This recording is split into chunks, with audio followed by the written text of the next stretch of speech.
अपनी बाहों में, भर के अपनी बाहों में, भर के अपनी बाहों।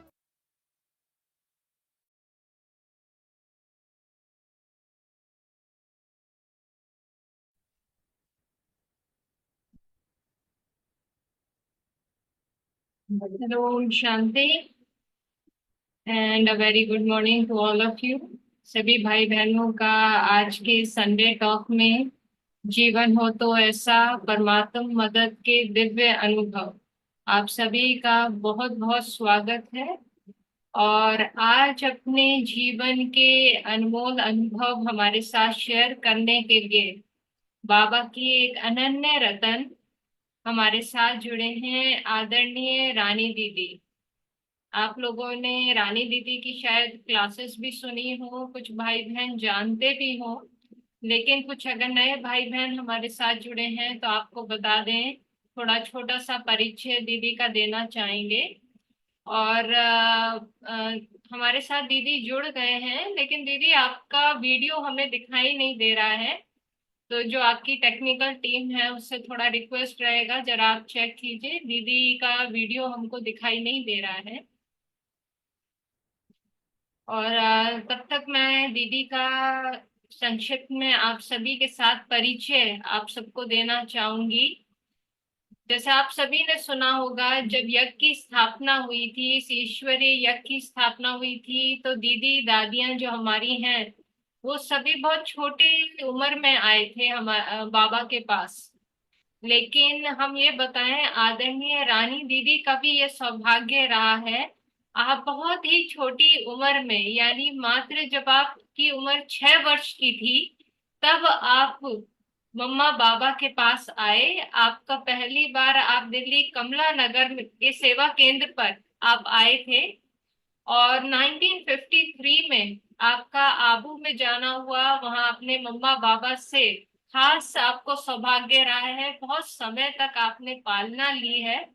और सबसे बड़ी बात ये कि बचपन से ही दीदी को इस बात का बहुत नशा था कि मैं ब्रह्मा कुमारी हूँ। सोचिए, 6-7 साल का एक बच्चा, लेकिन बचपन से दीदी को ये नशा रहा कि मैं ब्रह्मा कुमारी हूँ। सफेद वस्त्र भी दीदी ने उसी समय से पहनना भी शुरू किया था। और जब दीदी की उम्र 12 वर्ष की थी, तब से आपने चंद्रमणि दीदी के पास, चंद्रमणि दादी के पास आपने पालना ली। और 1965 में बाबा ने आपको मुंबई में भेजा। वहां से आप ईस्टर्न जोन में गए, और ईस्टर्न जोन में भी आप सेवा में तब से आप उपस्थित हैं। और आपने आदरणीय निर्मल शांता दादी के साथ भी 2 वर्ष आपने अपने जीवन के बिताए हैं और उनसे भी पालना ली है। और 1993 में मुजफ्फरपुर से दिल्ली तक जमशेदपुर होते हुए एक युवा साइकिल यात्रा का आयोजन किया गया। उसमें भी दीदी के नेतृत्व में ये बहुत सुंदर ये आयोजन था, और जिसका था बिहार में आई बहार। और इसमें 12 महीने में ब्रह्मा कुमारी की 12 शाखाएं दीदी ने बिहार में खोल दी। तो हम समझ सकते हैं दीदी को कि अपनी सेवा काल में दीदी मधुबन में भी रहे हैं, मुंबई में भी रहे हैं, कलकत्ता, पटना, नेपाल, उड़ीसा, और अभी 50 वर्षों से भी अधिक समय से, यानी बिहार मुजफ्फरपुर में आप अपनी सेवाएं दे रहे हैं। तो दीदी ओम शांति। ओम शांति। दीदी, आपके इतने सुंदर अनुभव हम सभी ने सुने हैं, लेकिन शायद आज हमारे साथ कई नए भाई बहन भी जुड़े हैं, बाबा के नए बच्चे भी जुड़े हैं। तो हम जानना चाहेंगे कि सबसे पहले तो दीदी, ये सुंदर यात्रा, ये ईश्वरीय यात्रा कैसे शुरू हुई, और उस यात्रा में ब्रह्मा बाबा और मीठी हमारी जो मम्मा है, उनके कुछ यादगार पल अगर आप हमारे साथ शेयर करना चाहें। और सभी भाई बहनों से मैं एक रिक्वेस्ट करना चाहूंगी, हमारे वरिष्ठ हमारे साथ हैं, अगर आप अपने वीडियोस को ओपन करें तो दीदियों की जो दृष्टि है वो भी हमारे जीवन को बहुत आगे बढ़ाती है, हमारे जीवन को निर्विघ्न बनाती है। सो थैंक यू एंड शांति। दीदी आप अपने अनुभव हमारे सामने रखें। ओम शांति। हमारा परम सौभाग्य रहा, जब मेरी उम्र 6 वर्ष की थी और हमारी माता जी, जिनको सब पुष्पाल दादी कह के याद करते हैं, उनको परिचय मिला। और वो जब सेवा केंद्र पर गई दिल्ली कमला नगर, तो ये ज्ञान मिला कि भगवान आ चुके हैं। बाबा के तन में भगवान खुद बैठकर मुरली चला रहे हैं।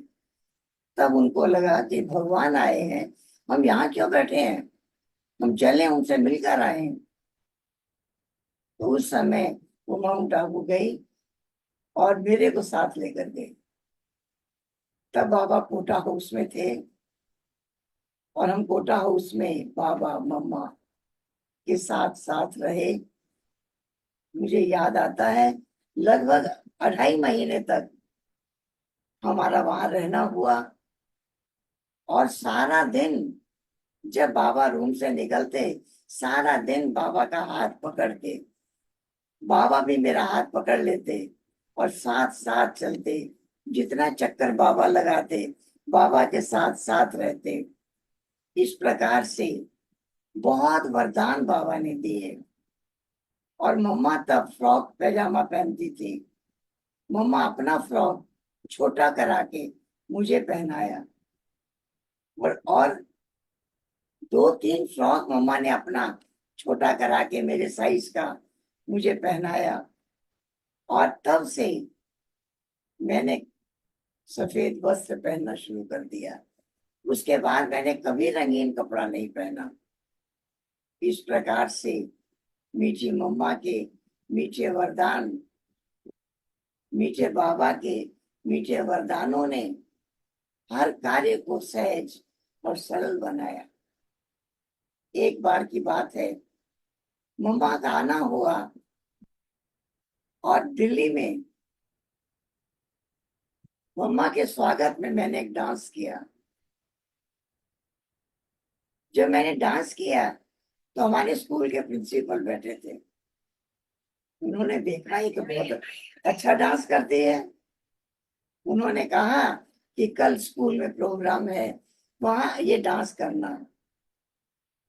मुझे ऐसा लगा मैं ब्रह्मा कुमारी हूँ, मैं स्कूल में डांस थोड़ी कर सकती हूँ। मम्मा वहां थी, मैं मम्मा के पास गई। मम्मा, प्रिंसिपल हमको बुला रहे हैं कल स्कूल में डांस करने के लिए। मैं ब्रह्मा कुमारी स्कूल में जाकर डांस करूंगी क्या? मम्मा ने कहा, अब तो उन्होंने तुमको निमंत्रण दिया है, इसलिए कल तो जाना, वहां डांस करना। और उसके बाद फिर जब कभी भी डांस करना या किसी ड्रामा में पार्ट बजाना, सफेद कपड़े में बजाना। डांस करना तो सफेद कपड़ों में ही करना। जब तुम सफेद कपड़ों में डांस करोगी, कोई तुमको स्कूल में नहीं बुलाएगा डांस करने के लिए। वो रंगीन कपड़ों में डांस किया, इसलिए तुमको बुलाया उन्होंने स्कूल में। सफेद कपड़ों में करेगी तो कोई नहीं बुलाएगा। इसलिए कोई भी पार्ट बजाना, सफेद कपड़ों में ही बजाना।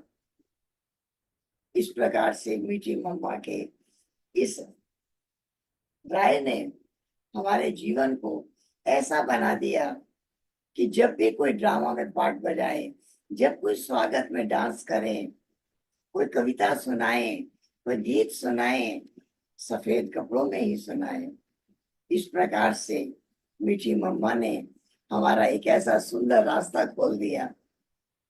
जहां भी कोई निमंत्रण दे उन सफेद कपड़ों में, तो जाने में कोई हर्जा नहीं है इस प्रकार से बाबा ने हमारा सारा पुरुषार्थ बहुत सरल और सहज किया। बाबा का हाथ पकड़कर सारा दिन हम चलते। बाबा सुबह क्लास के बाद घुमाने ले जाते और वहां भी साथ साथ रहते। इस प्रकार से बाबा के अनेक वरदान। बाबा ने कहा, ये बच्ची यज्ञ से गई है और फिर यज्ञ में आई है। इस प्रकार से बाबा ने ऐसे ऐसे वरदान हमको दिए। जब पहली बार मैं बाबा से मिली, मैंने बाबा के आगे एक कविता सुनाई, सुन लो ये सुन लो मेरी छोटी सी कहानी। गुड़ियों का खेल खेलते बचपन था बिताया, उस भोलेपन में जाना ना था अपना पराया। इतने में ब्रह्मा राही इन आंखों में समाया। धीरे से उसने कान में ओम गीत सुनाया। ओम गीत ने मुझको बनाया है दीवानी, बनाया है दीवानी। मैंने कहा अनजान से ले चल तू मुझे घर। उसने कहा घर कहाँ मेरा, मैं खुद हूँ मुसाफिर। मैंने कहा अब छोड़ के जाओगे तुम किधर। जिधर था वो चल दिया, मैं भी उधर चली। कांटों से भरा रास्ता और तंग थी गली।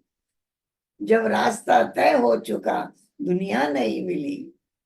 फिर फूल बनकर खिल उठी ये मेरी जिंदगानी। सुन लो ये सुन लो मेरी छोटी सी कहानी। इस प्रकार से कविता मैंने बाबा के आगे सुनाई, और बाबा ने बहुत वरदान दिए। धीरे धीरे बाबा ने कहा बच्चे सेंटर में रह के पढ़ने जा सकती हो। तो जब बाबा ने ये वरदान दिया तो चंद्रमणि दीदी ने मुझे अमृतसर में अपने पास रखा और कहा कि तुम यहीं से रोज पढ़ने जाना। बहुत मीठी पालना दी उन्होंने, बहुत ज्ञान के नियम कायदे ईश्वरीय मर्यादाएं सबका संपूर्ण ज्ञान दिया। बहुत मीठी पालना उनके द्वारा मिली, और फिर मैं वहां रहकर पढ़ने जाती रही। मैट्रिक का एग्जाम देने के बाद मैंने कहा अब मैं आगे नहीं पढ़ूंगी, ये पढ़ाई मुझे आगे काम नहीं आएगी, ये ईश्वरीय पढ़ाई काम आएगी। तो फिर दीदी ने अपनी बहुत सी बुक्स मेरे को दी, कहा इसकी स्टडी करो, पढ़ो। तो हर जगह मैं बाबा का संदेश देना शुरू किया। इस प्रकार से जब आगे आगे आगे बढ़ने लगे तो फिर एक बार बाबा ने मेरे से पूछा बच्ची बॉम्बे देखी है। मैं कहा नहीं, जाओ बॉम्बे घूम कर आओ।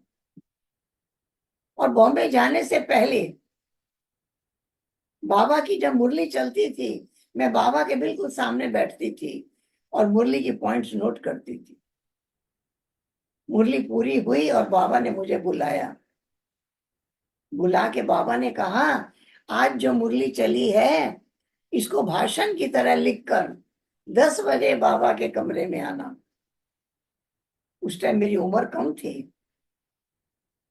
मैं एकांत में जाके बैठी और मैंने भाषण की तरह लिखते हुए मुरली की सारी पॉइंट्स लिखी, और मैं 10 बजे बाबा के कमरे में पहुंच गई। बाबा ने कहा पढ़कर सुनाओ। मैं पढ़कर सुनाने लगी। मैं कुछ 5-6 लाइन पढ़ी तो बाबा ने पूछा किसी से पूछकर लिखा है। मैं कहा नहीं, मैं अकेले बैठ कर लिखा है। बाबा ने कहा अच्छा लिखा है। फिर मेरे बोलने का ढंग वो भी बाबा को अच्छा लगा, अच्छा बोल रही है। इस प्रकार से दूसरे दिन फिर बाबा की मुरली चली। फिर बाबा ने मुझे बुलाया, कहा आज जो मुरली चली है इसको भाषण की तरह लिखकर 10 बजे बाबा के कमरे में आना। दूसरे दिन भी मैंने वो महावाक्य बाबा के लिखे और बाबा के कमरे में पहुंच गई। बाबा ने कहा पढ़कर सुनाओ। मैंने पढ़कर सुनाया। फिर बाबा ने कहा कल वाला और आज का दोनों इकट्ठा पढ़ के सुनाओ। सुप्रीम टीचर ने कितना टाइम दिया, मैंने दोनों दिन का भाषण बाबा को पढ़ के सुनाया। फिर बाबा ने कहा आज रात्रि क्लास में तुम ये भाषण करना, बाबा आकर सुनेंगे। तो रात्रि क्लास में भी मैंने भाषण किया। बाबा हिस्ट्री हॉल के पैसेज में चक्कर लगाते हुए वो भाषण सुना। इस प्रकार से सुप्रीम टीचर ने वरदान दिया कि टीचर बनकर बाबा की दी हुई पढ़ाई औरों को भी पढ़ाओ और खुद भी मनन करो, चिंतन करो, औरों को भी सिखाओ। बाबा ने इसके लिए तैयार किया। फिर एक दिन बाबा झोपड़ी के बाहर बैठे थे, मैं भी बाबा के पास थी। बाबा ने मेरे से पूछा, बच्ची बॉम्बे देखी है? मैं कहा नहीं। जाओ बॉम्बे घूम कर आओ। बाबा ने दूसरे दिन मुझे बॉम्बे भेज दिया। जब मैं वहां पहुंची, वहां सबको मालूम था कि बाबा ने इसको भाषण सिखाया है। जहां गई सबने कहा वही भाषण करो जो आपको बाबा ने सिखाया है। हर जगह मैंने वही भाषण किया जो मुझे बाबा ने सिखाया है। इस प्रकार से हर सेंटर पर ये बाबा मुरली भी सुनाई। बाबा के महावाक्य जो थे उसके अंदर कैसे विश्व में शांति हो उसके बारे में भी बाबा ने समझाया था, वो भी सुनाया। इस प्रकार से हर जगह मुझे घूमने का कोई शौक नहीं था, लेकिन बाबा ने कहा था बच्ची बॉम्बे घूम के आओ, तो जहां मुझे ले जाते थे घुमाने में चली जाती थी। और हर जगह मुझे याद रहता था बाबा मेरे साथ है, मुझे बाबा दिखा रहे हैं, देखो यही दुनिया है जिस पर सारी दुनिया आकर्षित हो रही है, ये भी देख लो। साक्षी होकर बाबा मुझे भी दिखा रहे हैं, तो मैंने उसका भी आनंद लिया। इस प्रकार से जब वहां रहते कुछ समय बीता, फिर बाबा का संदेश आया, बॉम्बे में रह के सेवा करो। मेरी उम्र तो कम थी, लेकिन दादी ने ट्रेन का पास बनवा दिया। रोज बॉम्बे से मलाड जाना, 1 घंटा ट्रेन का रास्ता, और वहां उतर करके रेलवे प्लेट लाइन पार करके और 2 भवन छोड़कर हॉस्पिटल था, उस हॉस्पिटल में क्लास होती थी। पहला दिन जब डॉक्टर निर्मला दीदी मुझे अपने साथ लेकर गई, तो वहां पर बहुत लगभग 100 के करीब भाई बहन होंगे। उनको मैंने बाबा का वही संदेश जो बाबा ने मुझे सिखाया वो मैंने उनको सुनाया। और फिर मेरे को कहा था कि रोज आना जाके क्लास कराओ, तो मैं रोज आना, 1 घंटा ट्रेन से जाना, 1 घंटा ट्रेन से आना, फिर बस से सेंटर पर जाना और आना। उम्र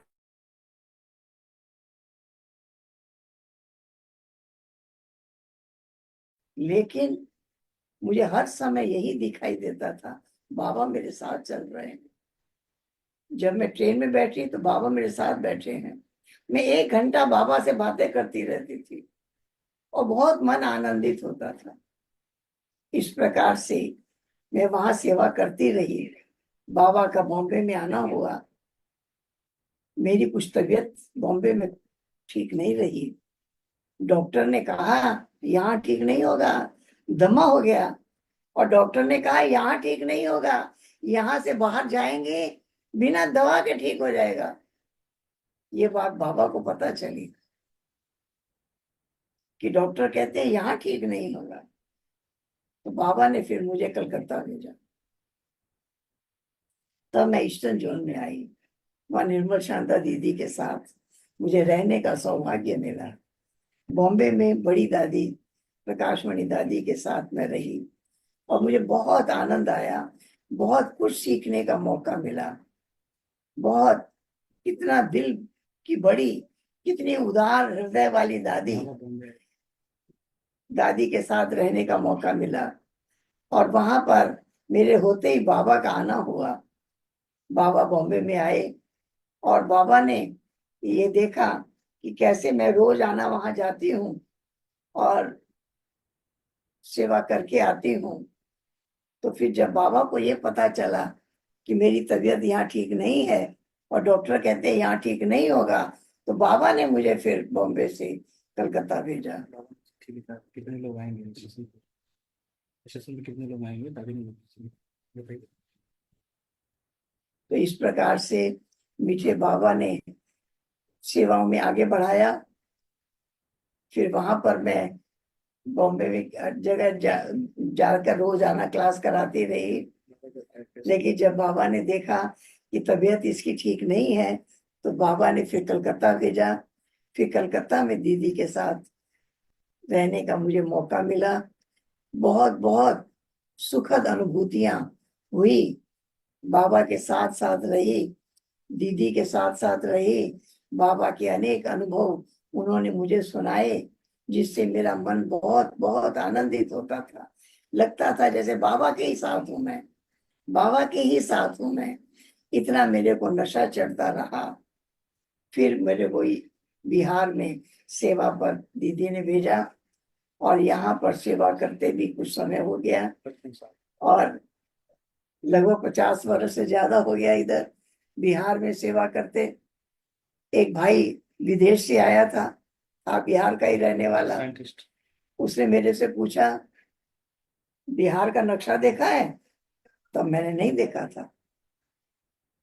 वो बिहार का नक्शा ले आया, और उसने जितने जिलों में सेंटर नहीं है सब में निशान लगा के दिखाया।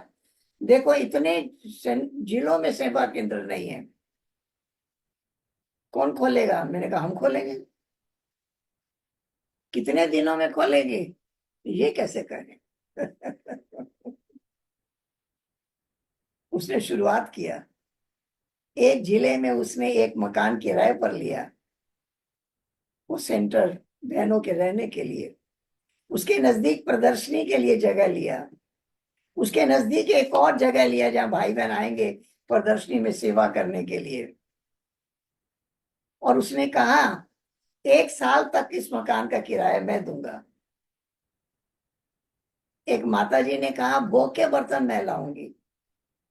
तो मैंने समझा था भोग की ट्रे और 4 डबियां, अमृत का ग्लास, लेकिन पूरे किचन के बर्तन वो लेकर आई। उसने कहा कि भोग बनेगा तब तो किस ट्रे में आएगा। तो पूरे भोग के बर्तन, लंबे चौड़े टोपिया, कढ़ाई, वो किचन के सारे बर्तन वो लेकर के आई। तो एक को देखकर दूसरे को भी लहर आई जाती है। फिर दूसरे जिले में भी एक किराए का मकान लिया, और फिर वहां भी एक माता जी ने पूरे किचन के बर्तन, एक माता ने पूरा राशन, पूरा किचन अनाज से भर दिया। किचन सेवा केंद्र का मकान किराए पर लिया, तो वहां भी किसी ने कहा हम 1 साल तक का किराया देंगे। किचन के बर्तन सारे आ गए, पूरे भोग भोग के बर्तन सारे आ गए। इस प्रकार से सेंटर्स खुलते गए, और मुझे ऐसा लगा जैसे मैं कुछ कर ही नहीं रही हूँ। किराए का मकान भी देख लिया किसी भाई ने, किराया भी कोई देने को तैयार, किचन के बर्तन भी सारे, किचन में पूरा राशन भरने के लिए तैयार, सारे काम हो रहे हैं, मैं सिर्फ बैठ के देख रही हूँ, बाबा दिखा लगा जैसे हम कुछ कर ही नहीं रहे हैं, 12 महीने सब बाबा करा रहे हैं। इस प्रकार से 12 महीने इस प्रकार से कई जिलों में सेवा केंद्र खुलते गए। जितने जिलों में सेवा केंद्र नहीं थे, लगभग सब जिलों में 10-12 जगह सेवा केंद्र, हर महीने एक एक सेवा केंद्र खुलता चला गया। इस प्रकार से मीठे बाबा ने, करण करावनहार बाबा ने ऐसे कार्य करवाया कि मुझे लगा मैंने कुछ किया ही नहीं। इस प्रकार से बाबा आगे आगे बढ़ाते गए। दादी को रिपोर्ट किया बिहार में आए। दीदी, आपने साकार बाबा की पालना ली। फिर जब बाबा अव्यक्त हो गए और अव्यक्त बाप दादा आते थे, तो आपको पहले जैसे साकार बाबा के साथ आप जब रहते थे और बाद में आपने अव्यक्त बाप दादा से पालना ली, तो दोनों में कभी कुछ अंतर लगा? कभी आपको कुछ फील हुआ कि नहीं, अब साकार बाबा तो हमारे साथ नहीं है, ऐसा? बाबा की बहुत मीठी पालना हमको मिली, और जब भी अव्यक्त बाबा का आना हुआ, और हमारी आंखें बाबा को ही देखती रही। ऐसा नहीं लगता था कि हम उनको, दादी को देख रहे हैं। ऐसी हमारी आंखें बाबा को ही देख रही हैं, बाबा भी मुझे दृष्टि दे रहे हैं, बाबा का हाथ मेरे सिर पर है, बाबा मेरे को बहुत अच्छी अच्छी बातें बाबा मेरे से करते, मेरे सिर पे बाबा हाथ रखते। इस प्रकार से बाबा के समय के जो अनुभव थे वो बाबा के अव्यक्त होने के बाद भी दिखाई देते रहे। जब बाबा साकार में थे, एक दिन बाबा ने मेरे से पूछा, बच्ची कभी ध्यान में गई हो? मैं कहा नहीं। जाओगी? जी बाबा। अच्छा, बाबा भेजते हैं। बाबा ने मुझे ऐसी दृष्टि दी कि बिना पुरुषार्थ के मैं सोल कॉन्शियस हो गई, बिल्कुल देह भान से न्यारी। फिर बाबा ने मेरे सिर पे हाथ रखा, मैं एक वतन में पहुंच गई, मैं वतन का दृश्य देखने लगी, इतनी मगन हो गई, कितना समय देखती रही ये मुझे नहीं पता। लेकिन जब मेरी आंखें खुली, मेरे कानों में सुनाई दिया, बच्ची नीचे आओ, बच्ची नीचे आओ, बाबा आवाज लगा रहे थे। और फिर मैंने देखा बाबा का हाथ मेरे सिर पर था और बाबा दृष्टि दे रहे थे। बाबा ने कहा, बच्ची ऐसे नशे में जाती रहोगी। वरदान बाबा ने दे दिया। इस प्रकार से मीठे बाबा ने मुझे वतन में भेजने का वरदान मुझे दिया। आज जब भी मैं भोग लगाने बैठती हूँ और तो मुझे बाबा का वो दृश्य दिखाई देता है। बाबा ने मेरे सिर पे हाथ रखा और मुझे वतन में जाना सिखा दिया, मुझे वतन का वो दृश्य देखना सिखा दिया, मुझे उसकी अनुभूति कराई। इस प्रकार से अनेक अच्छे अच्छे ऐसे अनुभव बाबा ने कराए, जिसकी अनुभूति आज भी होती ही रहती है। आज भी वो शक्तियां बाबा की मिलती रहती हैं। इस तरह से मीठे बाबा ने हम बच्चों को ऐसे शक्तियों से, वरदानों से भरपूर किया और सारी यात्रा जहां भी सेवा केंद्र पर रहे, निर्विघ्न रहे, कभी कहीं डिस्टर्ब नहीं हुए, कहीं किसी चीज की कमी दिखाई नहीं दी। मेरे को बाबा ने कहा था, बच्ची जहां हाजिर हो जाओगी वहां सब कुछ हाजिर हो जाएगा। मैं चंद्रमणि दीदी भी मुझे ये कहती थी, तुम जहां बाबा तुमको झोपड़ी में भेजे तो भी चली जाना, जहां तुम हाजिर हो जाओगी वहां सब कुछ हाजिर हो जाएगा। इस प्रकार का दृश्य हम अपने जीवन भर में देखते रहे। ऐसा लगता है जैसे हमने कोई मेहनत नहीं की है, हमने कुछ नहीं किया है। करण करावनहार करा रहा है, हमें चला रहा है, आगे बढ़ा रहा है, सदा खुश, सदा संतुष्ट, सदा प्रसन्न चित्त, सबसे खुश रहने की कला बाबा ने वरदान स्वरूप में दे दी है, जिसके कारण कभी भी कहीं भी हम डिस्टर्ब हुए ही नहीं, परेशान हुए ही नहीं। बाबा की इतनी मदद हर जगह मिलती रही और इतनी मदद की अनुभूतियां होती रही। दीदी, आपका है कि 12 साल की उम्र में आपने चंद्रमणि दादी जी की भी पालना ली, तो उनके साथ के कुछ विशेष पल अगर आप हमारे साथ शेयर करें। मैं 12 वर्ष की थी, 8वीं क्लास में पढ़ती थी। दीदी ने कहा मेरे पास रहो, यहाँ से पढ़ने जाना। मैं वहीं रहती थी और वहीं से मैं पढ़ने जाती थी।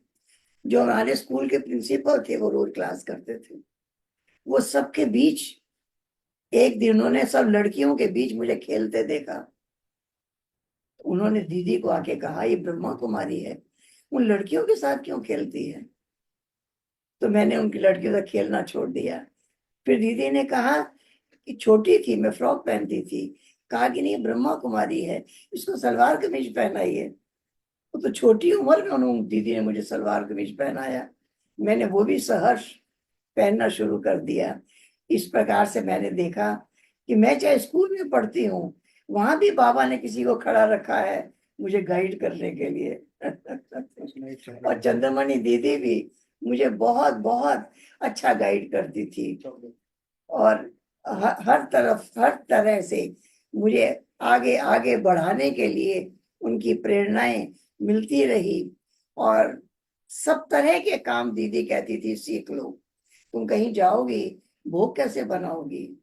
गुरुवार का दिन आएगा तो दीदी ने मुझे हलवा बनाना सिखाया और भी भोग बनाना सिखाया, पूरा भोजन बनाना सिखाया। कहा बाबा को भोग कैसे लगाओगी? इस प्रकार से दीदी ने मुझे वो सब कुछ सिखाया। बर्तन मांजना, कपड़े धुलाई करना, घर पूरे भवन की सफाई करना। इस तरह से उम्र मेरी कम थी, इसलिए कोई और मुझे नहीं कहता था, लेकिन दीदी कहती थी तुम एक सेंटर संभालोगी, वहां ये सब काम तुमको देखने पड़ेंगे, यहीं करके ट्रेनिंग ले लो। तो इस प्रकार से बहुत प्यार से मुझे सब कुछ सिखाया। और बहुत ऐसा ना हो कहीं जाए तो कहे कि मैंने ये काम कभी किया ही नहीं है, ऐसा नहीं कहना पड़े। इसलिए बहुत अच्छी अच्छी ट्रेनिंग दी। चॉकलेट के लिए पैसे दी जाती, चॉकलेट के लिए पैसा मिलता था, भंडारी में डालते थे। चॉकलेट के लिए बचपन में पैसे मिलते थे आपको? कौन दिया था? आपको चॉकलेट मिलता था ना खाने के लिए पैसे? कौन? पेरेंट्स देते थे तो आप भंडारी में डाल देते थे पैसे, चॉकलेट। इस प्रकार से मीठे बाबा ने बहुत मीठी पालना दी, दादियों ने बहुत मीठी पालना दी। एक बरस में बॉम्बे में प्रकाशवाणी दादी के साथ रही। मैंने देखा दादी को क्लास वालों को खिलाने की बड़ी लगन रहती थी। एक दिन मैंने एक चिल्ला बनाया, दादी को बहुत पसंद आया। कहा ये बहुत अच्छा बनाया है, कल सारी क्लास को खिलाओगी? मैंने कहा जी दादी, सारी क्लास को खिलाएंगे। तो मैंने सुबह सुबह जल्दी तैयारी की और सारी क्लास को चिल्ला बना के गरम गरम मैं देती गई। और दादी प्लेट में वो डालकर इतना इतना बड़ा मक्खन रखकर सारी क्लास को खिलाई। ऐसी मीठी पालना, बाबा की पालना, आप क्लास के सारे भाई बहनों को देने की विधि मैंने दादी को देखा। सबको खिलाना पिलाना संभालना, बहुत दादी के अंदर ये कला थी। और इस प्रकार से हमको भी आगे आगे बढ़ने की प्रेरणा दादी देती थी। और हर एक कार्य दादी चाहती थी कि हमको सब कुछ करना आना चाहिए, भोग बनाना, मिठाई बनाना और कार्य करना, सब कुछ हमें आना चाहिए। इस प्रकार से हर चीज की ट्रेनिंग ले लो, काम आएगी। इस तरह से अनेक प्रकार के बहुत अच्छे अच्छे अनुभव हुए। मैं जब बॉम्बे में थी, मेरे होते ही वहां बाबा का भी आना हुआ। बाबा जब बॉम्बे में आए तो बाबा ने बहुत बहुत कितने लोग? बाबा ने बहुत अच्छे ऐसे वरदानों से भरपूर कर दिया, एकदम नजर से निहाल कर दिया। बाबा जब आए तो बाबा का ये कहना था कि नीचे रिसीव करने के लिए इतने लोग नहीं खड़े रहे, कोई ना रहे। बाबा लिफ्ट से उतरेंगे, वहां भी कोई ना रहे। ये बाबा का मैसेज बार बार आ रहा था। तो बाबा जब गाड़ी से उतरे तो 2-3 लोग ही थे, बाबा दादी थी और 2-3 लोग थे। और जब बाबा लिफ्ट से उतरे वहां भी 2-3 ही थे। तो जब बाबा हॉल में पहुंचे, गेट पर बाबा खड़े हुए और हॉल था बहुत बड़ा, फुल हॉल भरा हुआ था, सब हॉल के अंदर थे, कोई इधर उधर नहीं था। बाबा जब खड़े हुए तो सब उठ के खड़े हो गए। और इस तरह से मीठे बाबा ने सभी बच्चों को कहा सलाम वालेकुम। बच्चों ने कहा मालेकुम सलाम। इस तरह से मीठे बाबा के वो महावाक्य। फिर बाबा सबको दृष्टि देते देते स्टेज पर आए। सबसे आगे मैं बैठी हुई थी। बाबा ने मुझे को दृष्टि दी, पूछा तबीयत ठीक है, सब ठीक है? तो मैंने देखा बाबा की नजर रही, बाबा का ध्यान रहा, कहाँ है, क्या कर रही हैं, क्या सेवा कर रही हैं, तबीयत कैसी है, कितना खुश है, सारी जानकारी बाबा लेते रहते थे। इस तरह से इस तरह से बहुत अच्छी अच्छी अच्छी अनुभूति वहाँ बाबा के साथ रहकर होती रही। और बाबा ने लीडर बनना भी सिखाया, अकेले सफर करना भी सिखाया। दीदी जैसे आपने बताया कि शुरू से आए बाबा की नजर आप पे रही, दीदी दादियों की भी नजर रही। आज एक खास हमारी आदरणीय मनमोहिनी दीदी जी का स्मृति दिवस है। तो आप उनके बारे में कुछ विशेषता सुनाएंगे या कुछ कोई विशेष आपका अनुभव दीदी के साथ रहा हो? जब दिल्ली कमला नगर में हमने जाना शुरू किया, मैं 6 वर्ष की थी, सबसे पहली मुलाकात बड़ी दीदी से हुई, मनमोहिनी दीदी से हुई। और दीदी ने मुझे बहुत प्यार किया। मैं जब सेंटर पर जाती थी, पहले दीदी के पास जाती। दीदी इतना बाहें पसार के मुझे गले लगाती, बहुत प्यार करती। और फिर कमलमणि दादी हमको कविता सिखाती, डांस सिखाती, योग सिखाती, मुरली भी सुनाती। इस तरह से जब हमको ट्रेनिंग देने लगी तो धीरे धीरे धीरे बहुत बच्चे आने लगे। शाम को 4 बजे बहुत बच्चे आने लगे। इस प्रकार से और वो एक ये क्लास चलने लगी। लेकिन दीदी हमेशा, दीदी से हमें मिलती, जाते हुए और आते हुए। एक बार की बात है, दीदी की तबीयत ठीक नहीं थी, फीवर हो गया था। जब हम दीदी से मिलने गए, दीदी का दरवाजा बंद। मैंने कहा दरवाजा बंद क्यों है? तो दीदी की तबीयत ठीक नहीं है, दीदी को बुखार है। जिनसे हम रोज मिलते हैं, उनकी तबीयत खराब हो उस दिन तो जरूर मिलना चाहिए, आज बंद क्यों कर दिया है? दीदी ने कहा बंद कर दो, इसलिए बंद कर दिया है। 4-5 दिन के बाद जब दीदी का फीवर उतर गया, दरवाजा खुला था, मैं दीदी से मिली। मैं कहा दीदी, आपकी तबीयत ठीक नहीं थी और हम बार बार छटपटा रहे थे आपको देखने के लिए कि आपकी तबीयत कैसी है। लोग तो तबीयत खराब होने पर खास जाते हैं किसी को देखने के लिए, और आपने गेट बंद करवा दिया। दीदी ने कहा ऐसे तो हमारी ड्यूटी है सबसे मिलते रहने की, तबीयत खराब क्यों हुई? इसलिए हुई कि बस एक बाबा की याद में बैठ जाऊं, इसलिए दरवाजा बंद कर दिया। बस मैं पूरा टाइम बाबा की याद में बैठी हूँ, बाबा के पास बैठी हूँ। सेंटर पर सारा दिन भाई बहन आते हैं, ये मौका तो नहीं मिलता है कि सारा दिन मैं बाबा के पास बैठ जाऊं। लेकिन तबीयत खराब है, इसलिए हमने समझा कि आज तबीयत खराब है तो अब मैं और बाबा, बस मुझे एक बाबा के पास ही बैठना है। बड़ी बड़ी प्रेरणा मिली हमको।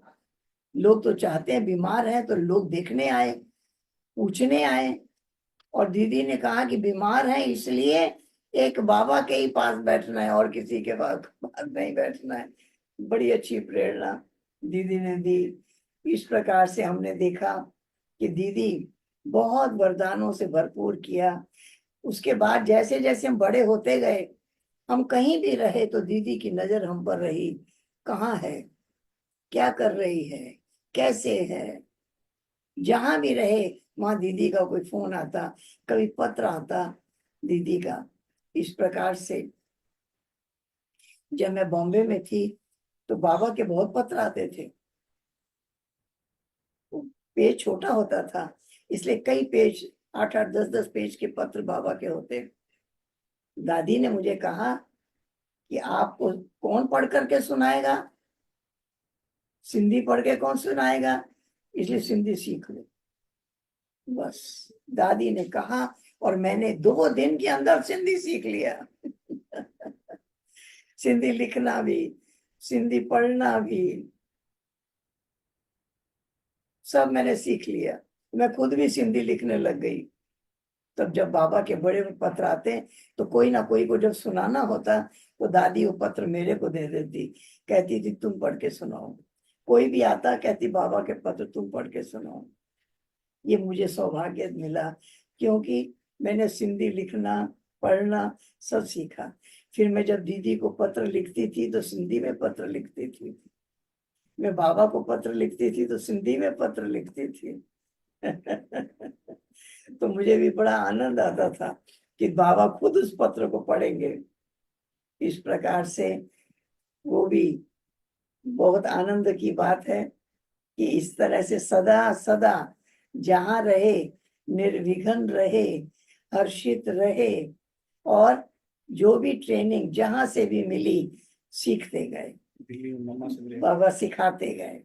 इस तरह से मीठे बाबा की बहुत बहुत मीठी पालना मिली, मीठी मम्मा की बहुत मीठी पालना मिली। मम्मा ने भी सदा सदा एक रस रहना सिखाया, का सदा एक रस। मम्मा बाबा के बच्चे हैं, कभी भी मूड चेंज नहीं हो। बाबा को कौन से बच्चे प्यारे लगते हैं जिनका मूड एक रस है।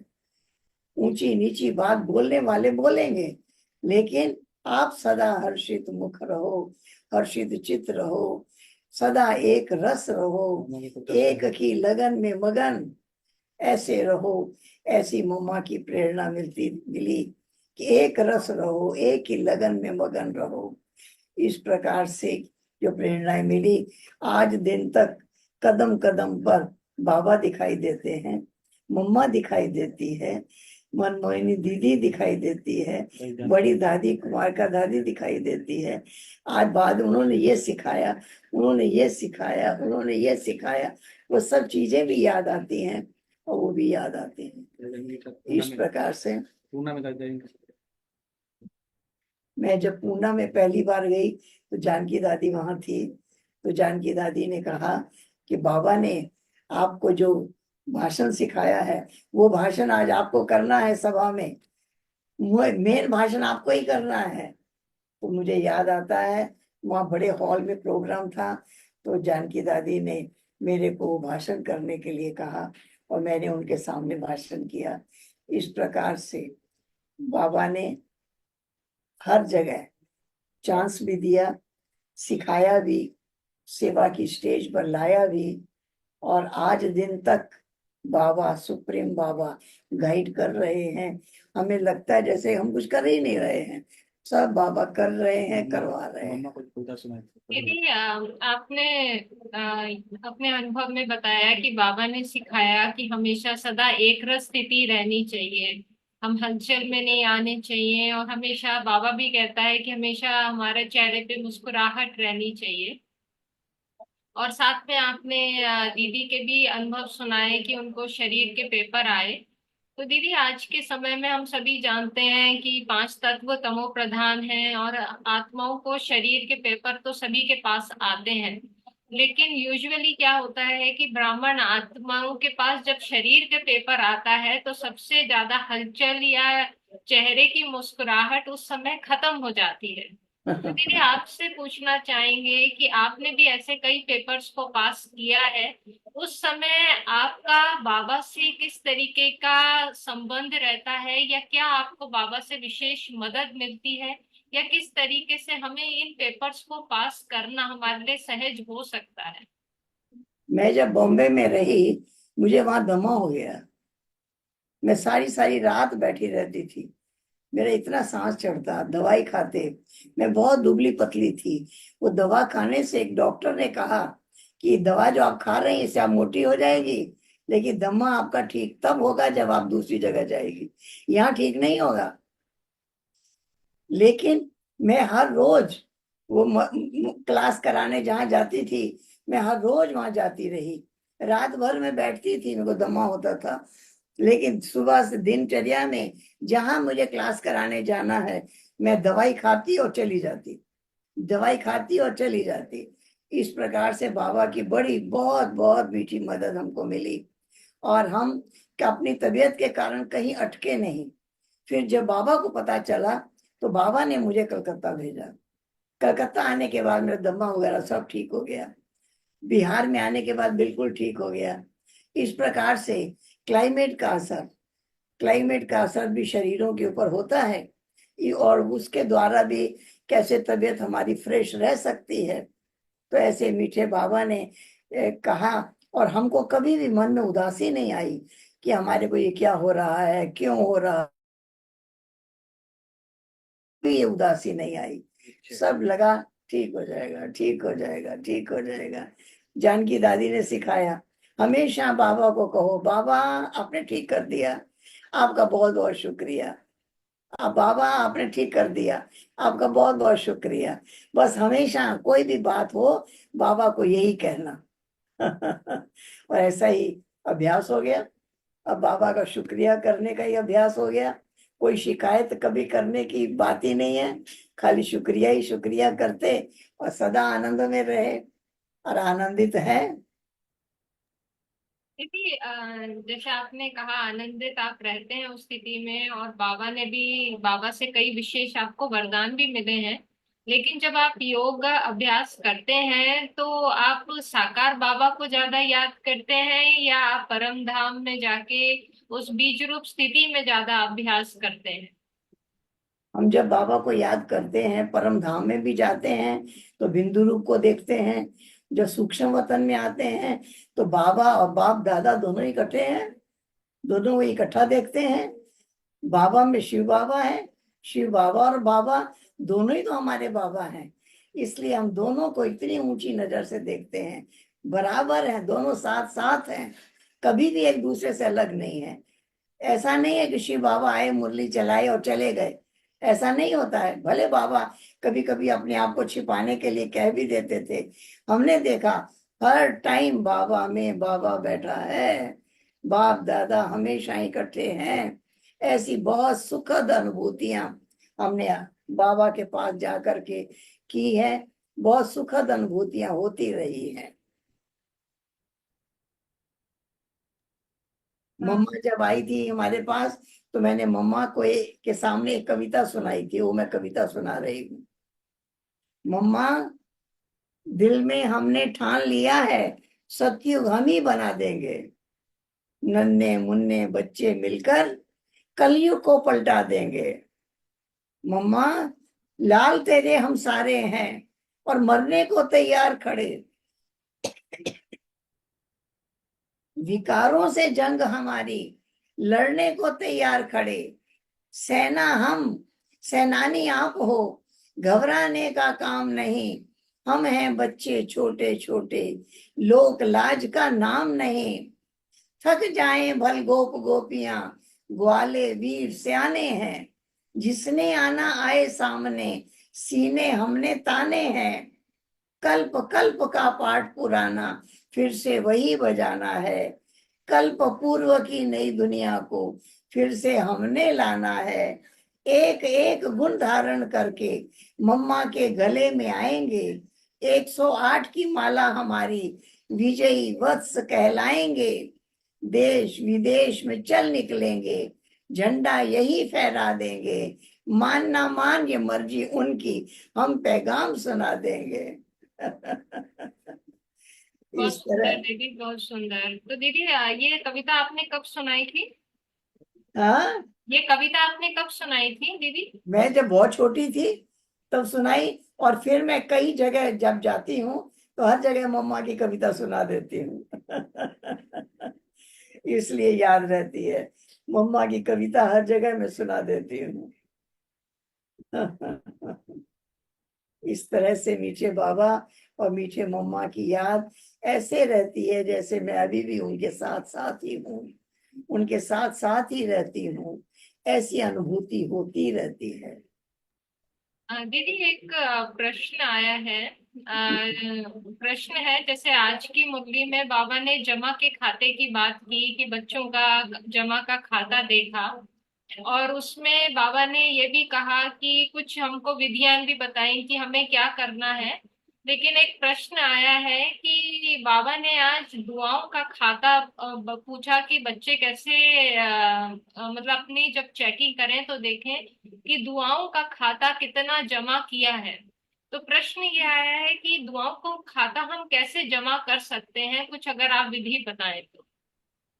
दुआएं तो कोई हमको तब देता है जब उसको हमारे द्वारा सुख की अनुभूति होती है।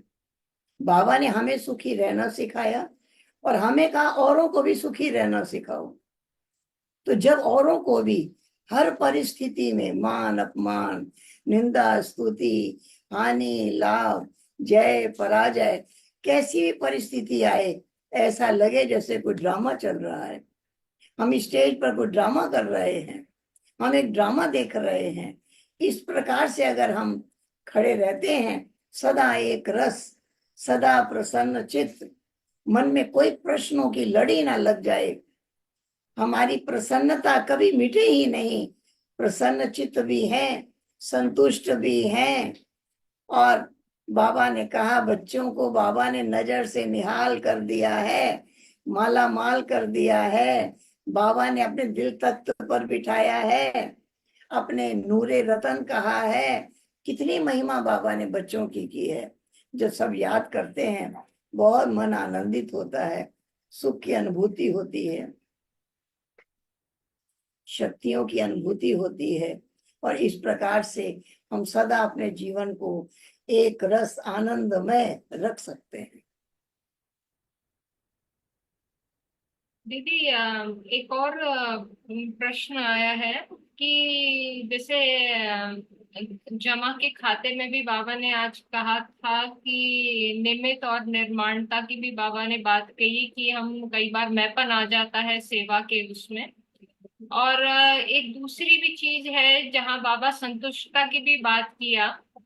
तो कई बार जब हम कोई सेवा करते हैं और हमें खुशी होती है जब हम रिजल्ट देखते हैं कि हमने सेवा की और हाँ हमें अच्छे रिजल्ट मिले, बाबा के बच्चे बने, तो कहीं ना कहीं एक अंदर से खुशी भी होती है, संतुष्टता भी होती है। चाहे बाबा ने ही ये कार्य कराया है, वो उससे हमारा जमा होता है।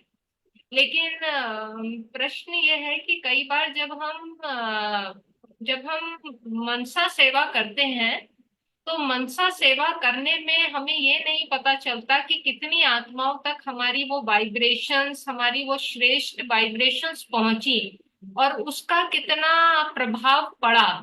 तो कहीं ना कहीं वो जो खुशी है या वो संतुष्टिता है वो उतनी नहीं हो पाती, क्योंकि हमें रिजल्ट नहीं दिखाई दे रहा होता है और ये नहीं पता चल रहा होता है कि वो जितना हमने किया उसका प्रभाव पड़ भी रहा है या नहीं पड़ रहा है। लेकिन बाबा ये भी कहता है कि मनसा सेवा भी बहुत आवश्यक है।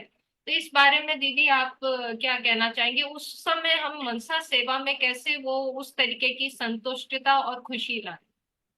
मनसा सेवा में शुभ भावना, शुभकामना हमारे जो भी संपर्क में है, हम सबके लिए शुभ भावना, शुभकामना रखते हैं। जब हमारे मन में उनके लिए शुभ भावना है, जैसे बाबा हमारे को इतने मीठे वरदान देते हैं, हमारे मन में उनके लिए उन वरदानों को हम रिपीट करते हैं। बाबा के ये वरदान इनको भी मिले हैं, इनको भी मिले हैं, इनको भी मिले हैं। तो हमारा अनुभव कहता है कि वो आत्माएं भी निर्विघ्न रहती हैं। उनको भी लगता है कि कौन हमको मदद कर रहा है। हम इतना प्रसन्न चित्त रहते हैं, हम इतना लाइट रहते हैं, हम इतना अथक होकर के कार्य करते हैं। उनको भी लगता है जैसे कि कोई हमको मदद कर रहा है, कोई शक्तियां हम पर बरस रही हैं, मदद मिल रही है। उसकी अनुभूति उनको भी होती है। इस प्रकार से वो भी वर्णन करते हैं कि हमारा मन इस बात में उलझा हुआ था, लेकिन अचानक हमारे मन के अंदर बहुत मन फ्रेश हो गया, बहुत प्रसन्नचित हो गया, सारे व्यर्थ संकल्प समाप्त हो गए। ये भी हमारी शुभ भावना जिनों के प्रति है, उनको ऐसे ऐसे अच्छे अनुभव होते रहते हैं। दीदी बहुत सुंदर। दीदी एक दो प्रश्न आए हैं, एक दो प्रश्न और ले सकते हैं? जरूर जरूर। दीदी एक प्रश्न आया है कि जैसे कई बार कई हमारे भाई बहन हैं जो आज के समय में लौकिक रीति से अपनी सेवाएं दे रहे हैं, कहीं ऑफिस में भी हैं। तो कई बार उनका स्केड्यूल इतना ज्यादा बिजी होता है और शाम के समय तक जब आते हैं और नुमा शाम योग करते हैं तो कई बार वो जो थकावट होती है उसमें कई बार वो स्थिति नहीं बन पाती है, या कई बार कुछ लेजी से ही हो जाते हैं, एक आलस सा आने लगता है। तो उस समय नुमा शाम योग में जब हम थकावट है उस समय हमें आलस ना आए, तो ऐसे समय में हम किस तरीके से बाबा से शक्तियां ले सकते हैं और दूसरों को वो शक्तियां दे सकते हैं? बाबा ने तो कहा है रूह रूहान करो। बाबा ने कहा है बाबा से मीठी मीठी बातें करो। जब बाबा से मीठी मीठी बातें करेंगे, रूह रूहान करेंगे, तो लगेगा ही नहीं कि हम थके हैं, थकावट ही खत्म। बाबा से मीठी मीठी बातें करने में ही मगन हो जाएंगे। बाबा से अगर ऐसी मीठी मीठी बातें करते हैं तो हमारी को थकावट होती ही नहीं, हमारा मन भारी होता ही नहीं। हमारे अंदर इतनी खुशियां जागृत हो जाती हैं कि औरों को भी मिलने लग जाती है। इस प्रकार से हमने अपने जीवन में अनुभव किया है कि सदा सदा खुशहाल, सदा माला माल, सदा प्रसन्न चित्त रहने की कला बाबा की याद में है। और बाबा की याद से ऐसा लगता है जैसे बाबा मेरे साथ बैठे हैं, हम बाबा के साथ बैठ के बातें कर रहे हैं, बाबा के साथ की अनुभूति होती है, इतनी शक्तियां मिलती हैं। जी बहुत बहुत थैंक्स दीदी। जैसे आपने पहले भी बताया था कि आप 1 घंटा जाते थे ट्रेन में और फिर 1 घंटा आते थे, उस समय भी आप बाबा से बातें करते रहते थे तो पता भी नहीं चलता था और थकावट भी नहीं होती थी। दीदी एक और प्रश्न है, और ये कई भाई बहनों का प्रश्न आता रहता है। जैसे हमें आज का समय दिखाई दे रहा है, हम सब जानते हैं कि ये परिस्थितियां कैसी चल रही हैं और समय अपने अंतिम दौर की तरफ पहुंच रहा है। तो उसमें कई जो ब्राह्मण बच्चे हैं वो कई बार इस उलझन में रहते हैं कि हमें बाबा की सेवा में लग जाना चाहिए, या हम अगर जो अपना लौकिक कार्य कर रहे हैं, या कई बच्चे पढ़ाई भी पढ़ रहे हैं तो वो ये कहते हैं कि हमें पढ़ाई पढ़ते रहना चाहिए या ये सब छोड़ के हमें बाबा की सेवाओं में लग जाना चाहिए अगर समय कम है। तो उनको आप क्या आप अपने अनुभवों से क्या बताना चाहेंगे? कई तो पढ़ाई इतना पढ़ना चाहते हैं कि अच्छा जॉब मिल जाए, नौकरी लग जाए, लेकिन जो बाबा के अनन्य बच्चे हैं वो जॉब करने के लिए, नौकरी करने के लिए पढ़ाई नहीं करते। उनको तो पता है हमने जितनी पढ़ाई कर ली, इससे अब हम औरों को पढ़ाएं। बाबा की पढ़ाई औरों को पढ़ाने के लायक हम बन गए। अब हमें ये कार्य करना है, अब हमें दुनियावी जॉब नहीं करना है। बाबा तो अपने बच्चों की खूब मीठी पालना कर रहे हैं, और हम जिनकी सेवा करेंगे वो भी यज्ञ के भंडारा भरते रहेंगे। उसके लिए हमको जाके कमा करके लाने की जरूरत नहीं है। बाबा ने तो कुमारियों को इतना ऊंचा मर्तबा दिया, इतना ऊंचा स्थान दिया कि वो नाम ही रख दिया ब्रह्मा कुमारी ईश्वरी विश्वविद्यालय। इतना ब्रह्मा कुमारी को ऊंचा कर दिया बाबा ने। इस तरह से हमें नशा रहना चाहिए कि मुझे पढ़कर आध्यात्मिक ज्ञान की पढ़ाई पढ़ानी है, जिससे मनुष्य आत्माएं तनाव मुक्त हो जाएंगी। किसी प्रकार का दुख दर्द कष्ट हमारे जीवन में है ही नहीं। एक बार हम अपने एक लौकिक संबंधी के यहाँ गए, उन्होंने हमसे कहा कि हम तो इंतजार कर रहे थे कि कभी कोई ऊंचा नीचा बोलेगा, आपका मन नाराज होगा तो आप चली आएगी, लेकिन आप तो आई ही नहीं। हमारे घर के अंदर 4 व्यक्ति रहते हैं, कोई कुछ ऊंचा नीचा बोल देता है, हम पियर घर चले जाते हैं, 10 दिन रह के आते हैं, और आप इतने समय से आए नहीं। मैंने कहा कोई भी हमको ऊंचा नीचा बोले, हम लेंगे तब ना, उसकी चीज उस तक रहे। हम जब उसको पकड़ लेते हैं, ग्रहण कर लेते हैं, तब हम दुखी होते हैं। उसकी बात उस तक रह जाए। हमने तो बाबा के वरदानों को ग्रहण कर लिया, हमने बाबा के महावाक्यों को पकड़ लिया, हमने उसको ही लेना है। मनुष्यों के बोल और शब्दों को हमें पकड़ना ही नहीं है, लेना ही नहीं है, चाहे वो कुछ भी बोल दे। इसलिए हमें आज तक ऐसा अनुभव होता है कि हमको किसी ने भी अपशब्द नहीं बोला, ऊंचा नीचा शब्द नहीं बोला, निंदा हमारी नहीं की, ऐसा हमने कभी किसी से सुना ही नहीं। क्यों? क्योंकि हम बाबा के वरदानों को ही पकड़ के चलते हैं। बाबा ने नशा चढ़ाया, तुम कौन हो? तुम विश्व कल्याणकारी हो, तुम बाबा का नूरे रतन हो, तुम बाबा का दिल तख्त नशीन हो, सिक्की लदे बच्चे हो। यही बार बार याद करते हैं और इसी नशे में सदा रहते हैं।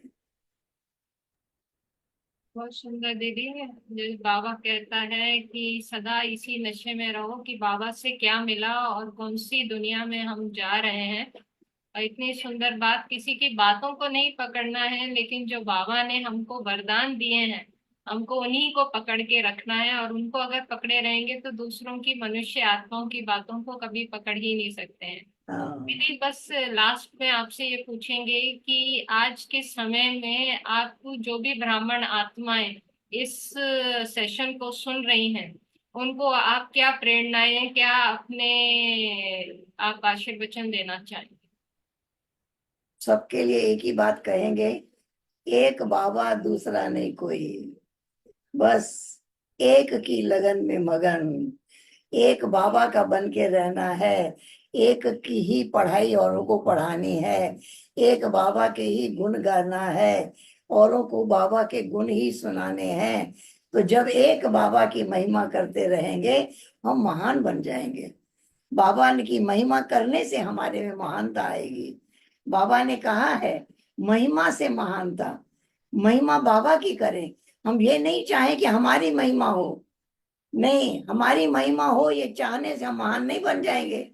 हम बाबा की महिमा करते रहें, करते रहें, करते रहे, यही महानता हमारे जीवन में आएगी और हमारे द्वारा औरों को बाबा की दृष्टि भी मिल जाएगी, बाबा की शक्ति भी मिल जाएगी, बाबा का वरदान भी मिल जाएगा। क्यों हम नहीं दे रहे हैं, हमारे द्वारा बाबा दे रहा है। ये याद रहे, मैं खत्म हो जाए, बस एक बाबा, मैं बाबा का बाबा मेरा, मैं बाबा का बाबा मेरा, बस यही नशा सतगुरु रहे। का स्कूल सुना दीदी भाषण बस। क्या सब? सतगुरु के स्कूल में दाखिला लिया, पंजाबी में सुना। सतगुरु अच्छा, हाँ हाँ, हाँ सुना दीदी। एक दोहा है, पंजाबी भाषा में है, मैं हिंदी भी करूंगी। सतगुरु तैयारियां तेरे स्कूल अंदर। एक व्यक्ति कहता है मैंने तुम्हारे स्कूल में दाखिल होने की तैयारी की। सतगुरु तैयारियां तेरे स्कूल अंदर, मैं समझदा सी लगदी फीस कोई ना। मैं समझता था यहाँ फीस नहीं लगती है, ऐसे ख्याल अंदर मैं भी होया दाखिल, देने पैन के 20 से 30 कोई ना। इसी ख्याल में मैं दाखिल हो गया, यहाँ 20 या 30 नहीं देने पड़ेंगे।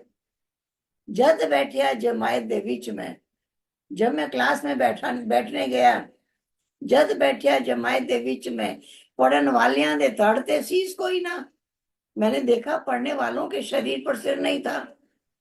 आख्या मैंने, मुझे कहा गया इतने लाजिम है सीस दे फीस देना, सबक मिलेगा दूजी बार तेनू, यहाँ सीस की फीस देना लाजिम है, इसके बाद तुमको अगला लेसन मिलेगा। तो इस प्रकार हमने देखा, बाबा ने कहा है सीस की फीस बाबा को हमने दे दी है, लेकिन बाबा कहता है काट के नहीं देना, ना तेरे काम आएगा ना मेरे काम आएगा। लेकिन इस शरीर के ऊपर ही है सिर, लेकिन हमने बाबा को दे दिया। जो दिखा रहा है वो देख रहे हैं, जो सुना रहा है वो सुन रहे हैं, जो कह रहा है वही बोल रहे हैं, जो कहा है सात्विक भोजन पवित्र भोजन वही खा रहे हैं, भोग लगा के खा रहे हैं। इस तरह से क्या सोचना है, क्या सुनना है, क्या देखना है, सब ये बाबा को दे दिया, माना हमने सिर दे दिया बाबा को। यही फीस है, शीश की फीस दी है। लोग सोचते काट के देना, लेकिन बाबा कहते काट के देने से तो तेरे काम भी नहीं आएगा, मेरे काम भी नहीं आएगा। इसलिए इसके ऊपर रहते हुए ही हमने बाबा को दे दिया है। अब जो बाबा दिखाए वही देखना है, जो बाबा सुनाए मुरली वही सुननी है, और बातें नहीं सुननी है, संसार की व्यर्थ बातें नहीं देखनी है, और जो बाबा कहता है वही औरों को सुनानी है। इस प्रकार से मीठे बाबा के संग की अनुभूति हर समय करते रहते हैं।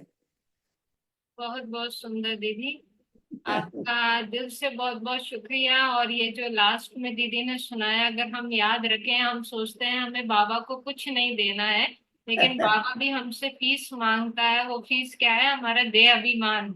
ये जैसे दीदी ने कहा ना, सिर काट के नहीं देना है, रहना है, लेकिन उसका जो अभिमान है, उस अभिमान को फीस के रूप में बाबा को दे देना है।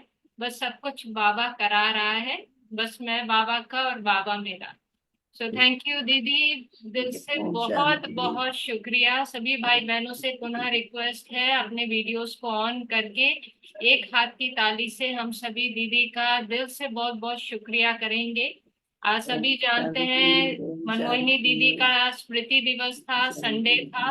उसके बावजूद भी दीदी ने अपना समय निकाल के हमको अपने इतने सुंदर अनुभव सुनाए, और उन्हीं अनुभवों से हमें प्रेरणा लेनी है। सिर्फ अनुभव सुनना नहीं है, लेकिन उस अनुभव को अपने जीवन में उतारना है। यही हमारी बाबा के प्रति ये एक दिल की गिफ्ट होगी। तो थैंक यू दीदी, बहुत बहुत शुक्रिया। बस 2 मिनट हम सभी बाबा की याद में बैठेंगे। Thank you and Om Shanti.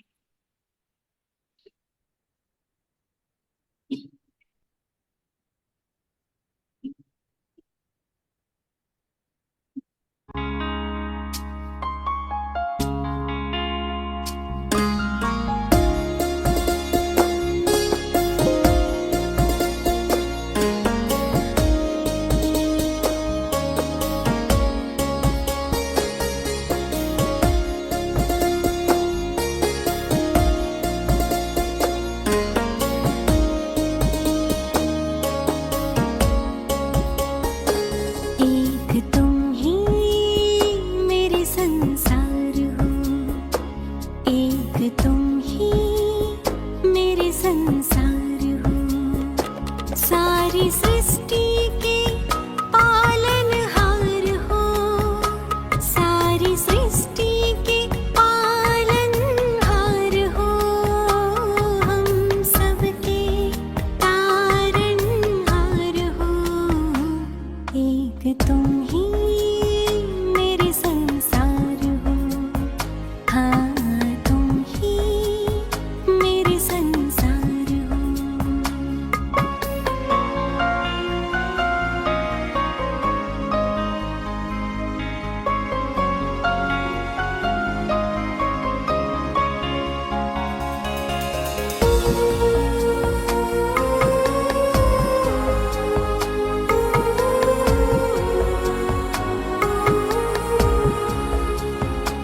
कोई ईश्वर कहे, कोई अल्लाह कहे, कोई या रब कहे, कोई साहिब कहे,